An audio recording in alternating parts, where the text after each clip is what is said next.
পারলে একটা বটগাছ হোস, পথিক এসে ছায়া পাবে, শান্তি পাবে। যাবার সময় হয়তো একটা ডাল ভেঙে নিয়ে যাবে। কত পাখি বাসা বাঁধবে, মলমূত্র ত্যাগ করে নোংরা করবে। কত লতা পরজীবীর মতো গজাবে তোকে ঘিরে। কিচ্ছু যায় আসে না।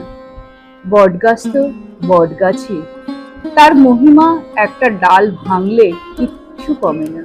পাখির মলমূত্রের নোংরাও কিচ্ছু মনে আসে না।